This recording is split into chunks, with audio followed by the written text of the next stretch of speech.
Hello everyone, welcome on my YouTube channel. तो students today we are learning about some important transactions जिनको हम लोग जो है जर्नल में कैसे रिकॉर्ड करते हैं। बेसिकली ये ना थोड़ी सी डिफ़िकल्ट ट्रांजैक्शंस होती हैं जिसमें हर एक स्टूडेंट को कोई ना कोई प्रॉब्लम होती है। तो इसके बारे में हम लोग थोड़ा सा डिटेल में समझेंगे। ओके, सबसे पहले हमारे पास आता है एक्सपेंस पेड इन एडवांस, जिसको हम लोग प्रीपेड एक्सपेंस भी बोलते हैं। ओके, तो एक्सपेंस पेड इन एडवांस का मतलब क्या होता है? वो वाले खर्चे जो हम लोगों ने एडवांस में पे कर दिए हैं लेकिन जिनका बेनिफिट अब तक हम लोगों ने नहीं लिया है। Okay, these expense are paid in advance by the business, like rent of December is paid in the October. ठीक है, हम लोगों ने दिसंबर का रेंट जो है ना वो एडवांस अक्टूबर में पे कर दिया। तो ये क्या एक खर्चा था जो हम लोगों ने एडवांस में पे कर दिया है। And these are treated as the assets. इन लोग को हम लोग एसेट्स मानते हैं हमारे बिजनेस की। एसेट्स क्यों मानते हैं? क्योंकि देखो हमारे पास क्या एसेट जो होती है ना उसका मतलब क्या होता है कि कोई भी ऐसी चीज़, ठीक है, कोई भी ऐसी ट्रांजैक्शन जिसका हम लोगों ने अभी तक फ़ायदा नहीं उठाया, मतलब फ्यूचर में हम लोग उसका कोई भी जो है बेनिफिट लेंगे लेकिन उसकी पेमेंट जो है हम लोग फ्यूचर में नहीं एडवांस करंट में ही कर देते हैं। ओके, जैसे कि हम लोगों ने अक्टूबर में ही दिसंबर का रेंट पे कर दिया, मतलब कि हम लोगों ने अभी तक उसका फ्यूचर में जो है बेनिफिट लेंगे, अभी तक तो नहीं लिया है ना, इसलिए इसको हम लोग एसेट जो है ट्रीट करते हैं। तो यही है ना, because we take the benefit of these expense in the future. इस एक्सपेंस का बेनिफिट जो है हमें फ्यूचर में होगा, और जिस किसी भी एक्सपेंस का हमें बेनिफिट फ्यूचर में होता है हम लोग उसको एक एसेट की तरह जो बिजनेस में ट्रीट करते हैं। So the balance of the expense paid in advance is debit. Okay, तो हमेशा जो बैलेंस होता है ना एसेट का वो हमेशा क्या होता है? डेबिट होता है। जैसे कि हमारी मॉडर्न अप्रोच में हम लोगों ने समझा था ना कि जो जितनी भी ड्राइंग्स डिविडेंड होंगे, एक्सपेंस और लॉस होंगे और एसेट्स होंगे, उनका हमेशा डेबिट बैलेंस होगा। ओके, अगर इनका डेबिट बैलेंस होगा तो मतलब क्या है? ये इंक्रीज होगी, अगर इनका क्रेडिट बैलेंस होगा तो डिक्रीज होंगी। ओके, उसके बाद इसकी जर्नल एंट्री कुछ इस तरीके से बनेगी, जैसे कि salary of December is paid in October for ₹10,000। तो सैलरी प्रीपेड अकाउंट को हम लोग डेबिट करेंगे, क्योंकि ये क्या है? प्रीपेड हमारी क्या है? एक एसेट है, और एसेट का बैलेंस हमेशा क्या होता है? डेबिट होता है, तो ये डेबिट हो जाएगी। और सैलरी जो हमने प्रीपेड की है ना वो किस फॉर्म में की है? लाइक हमने किसी बैंक में पे की है, चेक द्वारा पे की है, या फिर कैश में पे की है। ठीक है, तो यहाँ पर हम लोगों ने कैश में पे किया, तो हमारे पास कैश क्या हो जाएगा? क्रेडिट हो जाएगा। ओके, क्योंकि कैश क्या हो रहा है? हमारा कम हो रहा है ना। ठीक है, कैश डिक्रीज हो रहा है, हमारी एसेट जो है डिक्रीज हो रही है, कैश एसेट ही होती है, तो ये डिक्रीज हो रही है, इसलिए इसको हम लोग क्या कर देंगे? क्रेडिट कर देंगे। ओके, इसके बाद हमारा नरेशन कुछ इस तरीके से बनेगा, being salary of next month is paid ₹10,000। हम लोगों ने नेक्स्ट मंथ की जो सैलरी थी वो एडवांस में पे कर दी है। ओके, उसके बाद हमारे पास आते हैं एक्सपेंस आउटस्टैंडिंग। ये एक्सपेंस हमारे एडवांस में पे किए थे। कुछ के एक्सपेंस जो होते हैं ना जिसका फ़ायदा हम लोगों ने अभी ले लिया है लेकिन उसकी पेमेंट अभी तक नहीं की है। ठीक है, these expense are which is not paid by the business, जिसकी हम लोगों ने बिजनेस ने अभी तक कोई भी पेमेंट नहीं की है, जैसे कि rent of January is not paid yet. ठीक है, जो हमारा जो जनवरी का रेंट था, ठीक है, मान लीजिए कि अब हमारे पास अप्रैल का महीना चल रहा है या मार्च का चल रहा है, जो भी है, तो हम लोगों ने जनवरी मंथ का जो रेंट है अभी तक पे नहीं किया है, तो इसका मतलब क्या है कि हमारी ये एक लाइबिलिटी क्रिएट हो गई ना।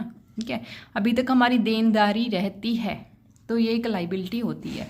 These are treated as the liabilities of business, because क्यों होती है? We just get the benefit in advance but expense is not yet paid. ठीक है, हम लोगों ने उसकी बेनिफिट तो ले लिए ना, हमने यूज़ कर लिया ना, बिल्डिंग है, मशीनरी, जिसका भी रेंट पे करना है वो हम लोगों ने यूज़ कर लिया करंट में, लेकिन उसकी पेमेंट अभी तक नहीं की है, तो इसका जो होगा बैलेंस हमेशा लाइबिलिटी में क्रिएट होगा। ठीक है, और लाइबिलिटी का बैलेंस क्या होता है? According to modern approach liabilities का बैलेंस क्या होता है? हमेशा क्रेडिट होता है। ठीक है, कैपिटल, लाइबिलिटी और रेवेन्यूज़ और इनकम, इन सब का बैलेंस क्या होता है? हमेशा क्रेडिट होता है, तो इसको हम लोग as a credit balance treat करते हैं। ओके, तो हमारे एक्सपेंस आउटस्टैंडिंग और expense due but not yet paid इसको बोलते हैं, इसका बैलेंस क्या होगा? हमेशा क्रेडिट होगा। तो इसकी जर्नल एंट्री कुछ इस तरीके से बनेगी, salary for the current year is outstanding 20,000। ठीक है जी, हमारी सैलरी जो 20,000 की है वो अभी तक पेंडिंग है, तो सैलरी अकाउंट डेबिट हो जाएगा। ओके, सैलरी क्या है, खर्चा है ना, हमारी एक्सपेंस है, सैलरी हमने पे करनी है, तो इसका डेबिट बैलेंस होता है ना हमारे खर्चे का। हमेशा देखो यहाँ पे एक्सपेंस का बैलेंस होता है हमेशा डेबिट। ओके, इसको डेबिट कर देंगे 20,000 के साथ। उसके बाद सैलरी आउटस्टैंडिंग एक लाइबिलिटी होगी हमारी, तो लाइबिलिटी का बैलेंस क्या होगा, हमारी हमेशा क्रेडिट बैलेंस होगा, तो इसको हम लोग क्रेडिट करेंगे 20,000 रुपीज़ के। तो एंट्री क्या बनेगी, salary account debit to salary outstanding account. और narration, being salary is due but not yet paid ₹20,000। Okay, और इसके बाद जब अगर हम लोग हमारी आउटस्टैंडिंग सैलरी है ना, अगर उसकी पेमेंट कर दे तो उसकी एंट्री क्या बनेगी। ठीक है, देखो हम लोगों ने यहाँ पे हमारी जो आउटस्टैंडिंग की एंट्री डाली है। ठीक है, आउटस्टैंडिंग मतलब अभी तक पे नहीं की है। मान लीजिए कि हमने अब वो आउटस्टैंडिंग जो भी हमारा एक्सपेंस था ना वो पे कर दिया है, तो उसकी एंट्री किस तरीके से होगी, when this outstanding salary is paid. तो इसको हम लोग क्रॉस एंट्री कर देंगे। ठीक है, इसको कैंसिल करने के लिए यहाँ पे सैलरी आउटस्टैंडिंग क्रेडिट हुई थी ना, उसको क्रॉस करके डेबिट कर दो, क्योंकि हम लोगों ने वो पे कर दिया ना, वो कैंसिल हो जाएगी एंट्री। तो सैलरी आउटस्टैंडिंग अकाउंट डेबिट 20,000 के साथ, किस फॉर्म में पे किया है, कैश फॉर्म में, टू कैश अकाउंट जो होगा क्रेडिट हो जाएगा। कैश क्यों क्रेडिट होगा, क्योंकि ये एसेट है, और एसेट जो है कम हो रही है ना, तो इसका जो एसेट का बैलेंस डेबिट होता है अगर वो इंक्रीज हो। अगर वो डिक्रीज हो गई तो वो उसका जो बैलेंस है वो क्रेडिट हो जाएगा। ओके, तो इसकी नरेशन लिखनी है। उसके बाद being salary outstanding is paid by cash. Okay, I hope आप लोगों को ये थोड़ा समझ में आ गया होगा ना। जैसे देखो हमारे पहली एंट्री क्या होगी, जब हमारी जो सैलरी वो आउटस्टैंडिंग थी। आउटस्टैंडिंग की एंट्री क्या होती है, जो भी एक्सपेंस हमारे पास है ना उसको डेबिट करो। ठीक है, लाइक रेंट है, सैलरी है, कमीशन है, एवरीथिंग। सैलरी अकाउंट डेबिट हो गया यहाँ पे टू सैलरी आउटस्टैंडिंग। जब हम लोग ये आउटस्टैंडिंग वाली पे कर देंगे ना तो हमारी एंट्री क्रॉस हो जाएगी। तो सैलरी जो भी यहाँ पे क्रेडिट होगा ना वो वहाँ पे जहाँ पे आगे हम लोग डेबिट कर देंगे उसको। ठीक है, salary outstanding debit with 20,000 to cash account 20,000। Okay, उसके बाद ये तो हो गया हमारा आउटस्टैंडिंग वाला। उसके बाद हमारे पास आती है इनकम रिसीव्ड इन एडवांस, वो वाली इनकम जो हमें एडवांस में रिसीव हो गई हो। ठीक है, जिसके लिए हम लोगों ने अभी तक कोई भी सर्विस पे नहीं की है, लेकिन हमारे पास इनकम पहले से आ गई है। ठीक है, any income which is earned in advance by the business like salary of the month April received in March. ठीक है, अप्रैल की सैलरी हमें मार्च में रिसीव हो गई हो, तो एक तरीके की एडवांस में आ गई ना सैलरी 1 मंथ की। It is called the income receive in advance. This is a type of income for which we not yet paid any service. ये इस तरह की इनकम है जिसके लिए अभी तक हम लोगों ने कोई भी सर्विस पे नहीं की है। So it is treated as the liability in balance sheet and it has a credit balance. तो जिस भी इनकम का अब तक हम लोगों ने कोई भी जो है सर्विस पे नहीं की है, ठीक है, और वो हमें एडवांस में रिसीव हो गई हो, ठीक है, या फिर कोई भी ऐसी वो लाइक गुड्स हम लोग सेल करते हैं, ठीक है, सप्लायर को, अगर सप्लायर एडवांस में हमें पैसे दे दे तो उसको हम लोग इनकम रिसीव इन एडवांस मानते हैं। तो इसका बैलेंस हमेशा क्या होगा, लाइबिलिटी होगी। ठीक है, इनकम रिसीव इन एडवांस को हम लोग हमेशा एक लाइबिलिटी ट्रीट करते हैं। क्यों? क्योंकि हम लोगों को देखो जैसे हमने पैसे एडवांस में रिसीव कर लिए और इन फ्यूचर टाइम, ठीक है, हमारे पास वो गुड्स अवेलेबल ना हों, ओके, या फिर हम लोगों ने उसको वो सर्विस ना देनी हो जो जिसके लिए हम लोगों ने पैसे लिए थे, तो एक तरह के तरीके से वो हमारी देनदारी हो जाएगी। ओके, तो हम बिजनेस जो है ना एडवांस ली हुई किसी भी इनकम को एज अ लाइबिलिटी जो है ट्रीट करता है कि वो हमारी देनदारी है। ओके, और इसका बैलेंस हमेशा क्या होगा, क्रेडिट बैलेंस होगा। ठीक है, क्योंकि हमारे पास लाइबिलिटी का बैलेंस क्या होता है, हमेशा क्रेडिट बैलेंस होता है। ओके, और इसकी जर्नल एंट्री कुछ इस तरीके से बनेगी। Rent of the next year received in the current year 22,000। हमें जो रेंट था ना वो एडवांस में रिसीव हो गया। ठीक है, तो इसकी एंट्री क्या होगी, देखो रिसीव हो गया ना, एडवांस में रिसीव हो, क्या रिसीव होगा, या तो कैश आएगा या बैंक आएगा। ओके, चेक के द्वारा रिसीव होगा, तो हमारे पास कैश आया। कैश का बैलेंस क्या होता है, कैश क्या है, हमारी एसेट है, इसका बैलेंस डेबिट होता है, तो डेबिट हो जाएगा 22,000 के साथ। Okay, to rent receive in advance, rent receive in advance जी, ये कौन सा अकाउंट है, ये एक लाइबिलिटी है। ओके, तो इसको हम लोग क्रेडिट कर देंगे 22,000 रुपीज़ के साथ। ओके, उसके बाद हमारे पास आती हैं इनकम आउटस्टैंडिंग और income due but not received. कोई भी इनकम जो है ड्यू है मतलब लेकिन अब तक रिसीव नहीं हुई है।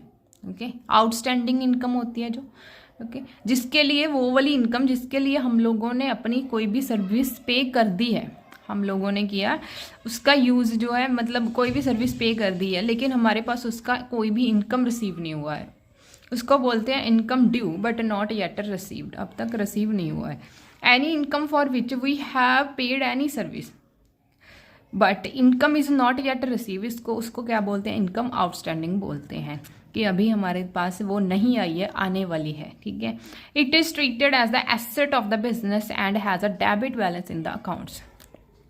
ओके, तो देखो हम लोगों ने जो है लाइक हम आप लोग कहीं पे काम करते हैं, ओके, आपने 1 मंथ वहाँ पे काम किया, अभी अब आपको अब तक उसकी सैलरी जो रिसीव नहीं हुई है, ठीक है, तो इन फ्यूचर कभी भी आपको रिसीव होगी। ठीक है, रिसीव होगी ना आपको, वो ऐसा तो नहीं है भी क्या रिसीव नहीं होगी, तो उसके लिए हम लोगों ने सर्विस तो पे कर दी लेकिन इनकम हमारी आई नहीं है, मतलब आएगी ना हमारे पास, तो इसलिए उसको हम लोग एज अ एसेट जो है ट्रीट करते हैं, मतलब कि ये हमारी संपत्ति है। ठीक है, एक पूंजी है जो हमारे पास आएगी ही आएगी, लाइबिलिटी नहीं है।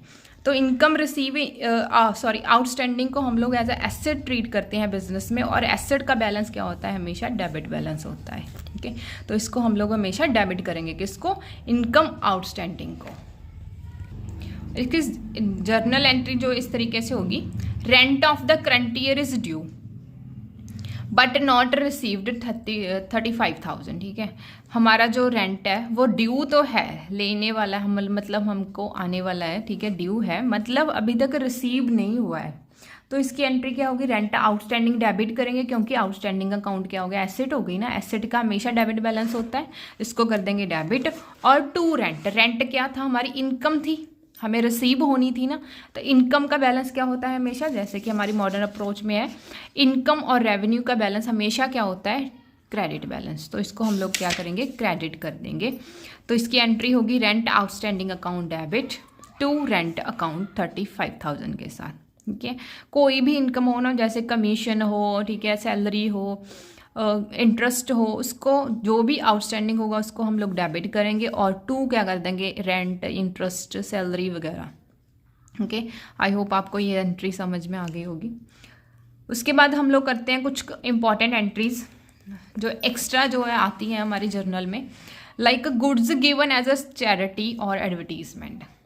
समटाइम्स बिजनेस क्या करता है, might distribute goods as a free samples, ठीक है, टू एडवर्टाइज इट्स प्रोडक्ट। कभी कभी हम लोग क्या करते हैं, हमारे जो बिजनेस की गुड्स होती हैं उनको as a free sample free में दे देते हैं लोगों को, ताकि हमारे प्रोडक्ट की है क्या हो सके, एडवर्टीजमेंट हो सके। ठीक है, आप लोग कभी देखा होगा आपने, कई दुकानदार होते हैं ना, शॉपकीपर होते हैं, वो हमारे आपको थोड़ी सी कोई भी स्मॉल अमाउंट में, क्वांटिटी में कोई भी जो है अपनी गुड्स दे देते हैं कि आप लोग एक बार यूज़ करके देखिए, तो वो एक फ्री सैंपल होता है एक तरीके का, ठीक है, जिसको हमेशा ज़्यादातर लोग जो है एडवर्टाइज करने के लिए अपने प्रोडक्ट को देते हैं।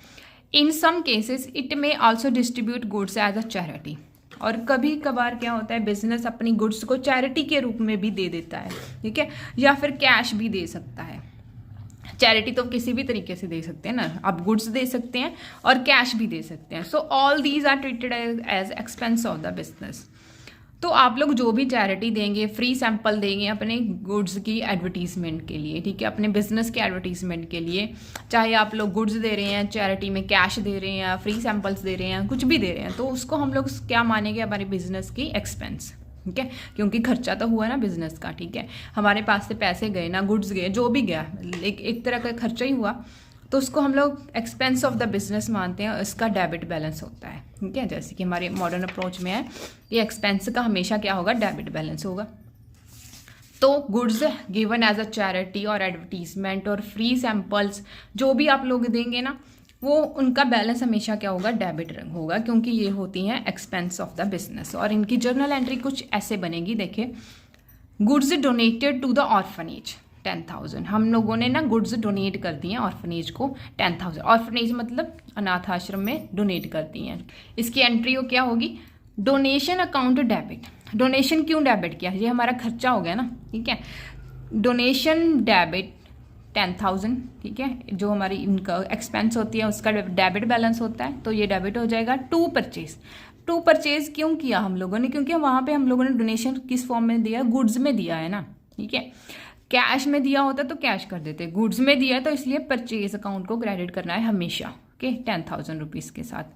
उसके बाद goods distributed as a charity 10,000 and cash भी दिया है, ठीक है। यहाँ पर हम लोगों ने क्या किया, चैरिटी के रूप में 10,000 दी हैं गुड्स, 10,000 रुपीज़ की गुड्स डोनेट कर दी। उसके बाद कैश भी दिया है 5100 का, ओके। तो दो चीज़ें आ गई ना यहाँ पे, गुड्स भी आ गई और कैश भी आ गया। इसकी जर्नल एंट्री कुछ ऐसे होगी, देखिए, चैरिटी अकाउंट डेबिट, ठीक है, चैरिटी किया ना हम लोगों ने। चैरिटी क्या होती है, एक्सपेंस होती है बिजनेस की, इसको हम लोग डेबिट करेंगे। टू परचेज अकाउंट, परचेज में क्या आएंगी, गुड्स कितने की थी, 10,000 की, 10,000 रुपीज़ यहाँ पे आ गया, ओके। टू कैश कितने का था, 5100 का, तो यहाँ पे इतना आ गया। तो इन दोनों का टोटल क्या बन गया, चैरिटी की में जाएगा, ठीक है। दोनों का टोटल हमेशा, क्योंकि ये वाला क्रेडिट साइड और डेबिट साइड हमेशा टैली करनी चाहिए ना, तो हम लोगों ने जो कुछ भी एज अ चैरिटी पे किया उसको टोटल करके हम लोग चैरिटी अकाउंट में डाल देंगे, ओके। तो चैरिटी अकाउंट डेबिट, क्योंकि ये एक्सपेंस है, क्या दी है, गुड्स दी हैं इसलिए परचेज अकाउंट क्रेडिट होगा, और कैश भी दिया है इसलिए कैश अकाउंट भी क्रेडिट होगा, ओके। उसके बाद कुछ एंट्री इस तरीके से है, goods withdraw by the owner for his personal use. कभी कभार क्या होता है, गुड्स जो बिजनेस में ना, ऑनर जो होता है वो अपने पर्सनल जो है फ़ायदे के लिए, अपने पर्सनल यूज़ के लिए बिजनेस में से कभी गुड्स या फिर कैश जो है निकलवा लेता है, ठीक है। उसका वो पर्सनल जो है खर्चा उसने पे करना है, बिजनेस का नहीं पे करना है। तो उसकी एंट्री कैसे बनेगी, देखो, इसकी एंट्री होगी ड्राइंग्स अकाउंट डेबिट, ठीक है। देखो, अगर ऑनर जो होता है ना, जो मालिक होता है बिजनेस का, क्योंकि हमारे पास वो कंसेप्ट होता है ना बिजनेस सेपरेट एंटिटी कॉन्सेप्ट, वो क्या कहता है कि बिजनेस और बिजनेसमैन दोनों अलग अलग पर्सन्स हैं। तो अगर बिजनेसमैन जो ओनर है, अगर बिजनेस में से कुछ भी निकलवाएगा, ठीक है, वो कैश हो या फिर कोई एसेट हो, कार हो, फर्नीचर हो, कुछ भी, एनीथिंग, ठीक है, अगर वो अपने पर्सनल यूज़ के लिए कुछ भी यूज़ करना है तो उसको हम लोग बोलते हैं ड्राइंग्स। तो हमेशा ड्राइंग्स अकाउंट डेबिट करना है। टू क्या करना है, अगर वो गुड्स निकलवा रहा है तो परचेज अकाउंट कर दो, अगर कैश यूज़ कर रहा है तो कैश अकाउंट क्रेडिट कर दो, ओके। तो इसकी एंट्री क्या होगी, drawings account debit 3800 and to purchase, क्योंकि उसने वहाँ से क्या विड्रॉ की थी, गुड्स विड्रॉ की थी अपने पर्सनल यूज़ के लिए, अपने घरेलू खर्चे के लिए, तो उसको हम लोग क्रेडिट कर देंगे, ओके।